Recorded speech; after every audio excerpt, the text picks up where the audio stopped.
Hi friends, welcome to mummy's kitchen. ഇന്ന് നമ്മൾ ഉണ്ടാക്കാൻ പോകുന്നത് തട്ടുകട സ്പെഷ്യൽ മുട്ട ബോണ്ടയാണ്.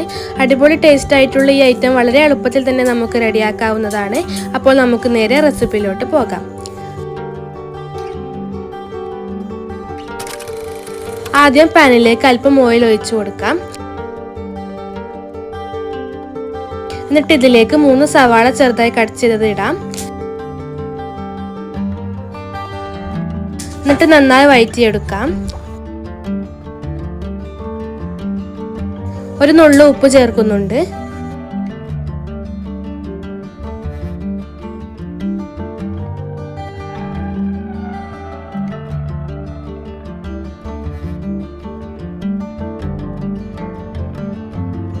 ഇനി ഇതിലേക്ക് 2 ടീസ്പൂൺ ഇഞ്ചി വെളുത്തുള്ളി പച്ചമുളക് പേസ്റ്റ് ചേർത്ത് കൊടുക്കാം.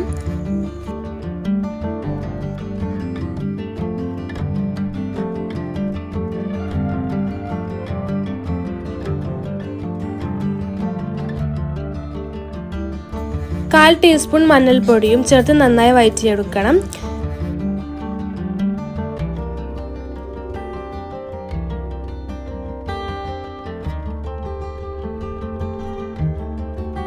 ഇനി നമുക്കിത് അടച്ചു വെക്കാം. ഇനി നമുക്ക് മുട്ട പുഴുങ്ങിയെടുക്കാം. മുട്ടയുടെ എണ്ണം നിങ്ങളുടെ ആവശ്യത്തിനനുസരിച്ച് എടുക്കാം. ഞാൻ 5 മുട്ടയാണ് എടുത്തത്. പുഴുങ്ങിയ മുട്ടയുടെ മഞ്ഞയും വെള്ളയും വേറെ വേറെ എടുത്തു വെക്കണം. വെള്ള ഭാഗം ഇതുപോലെ ചെറിയ പീസുകളാക്കി വെക്കാം. ഇനി മുട്ടയുടെ മഞ്ഞ ഭാഗം മസാലയിലേക്ക് ഇട്ട് കൊടുക്കാം. നല്ലതുപോലെ ഉടച്ച് മസാലയിൽ മിക്സ് ചെയ്ത് കൊടുക്കാം.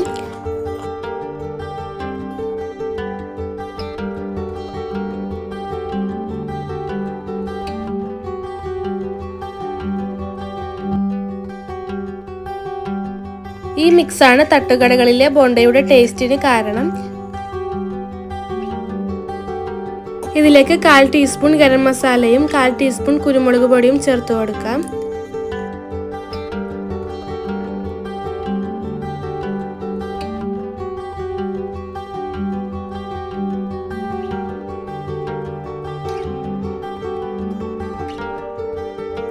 ഒരു നുള്ളു മല്ലിയിലയും കൂടി ചേർത്ത് ഫ്ലെയിം ഓഫ് ചെയ്യാം.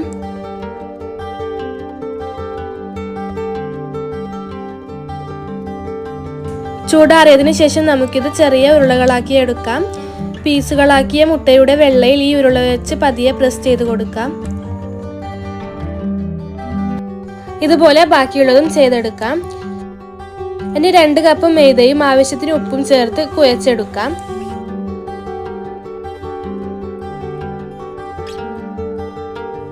വെള്ളം അല്പമായി ചേർത്താൽ മതി.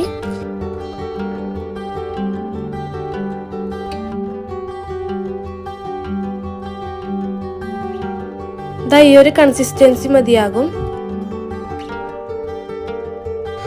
ഈ മുട്ട ഇതിലേക്ക് മുക്കി തിളച്ച ഓയിലിട്ട് ഫ്രൈ ചെയ്തെടുക്കാം. നല്ല ഗോൾഡൻ യെല്ലോ കളർ ആവുമ്പോൾ ഇത് കോരിയെടുക്കാം. അപ്പോൾ നമ്മുടെ ടേസ്റ്റി ആയിട്ടുള്ള ബോണ്ട റെഡി ആയിട്ടുണ്ട്. നല്ലൊരു ഈവനിങ് സ്നാക്കാണിത്. ചൂടോടെ തന്നെ കഴിക്കുമ്പോഴാണ് ഇതിൻ്റെ ടേസ്റ്റ്. ഇതുവരെ ട്രൈ ചെയ്യാത്തവരൊക്കെ ഉണ്ടാക്കി നോക്കണം. നല്ലൊരു വീഡിയോയുമായി വീണ്ടും കാണാം. Thank you for watching.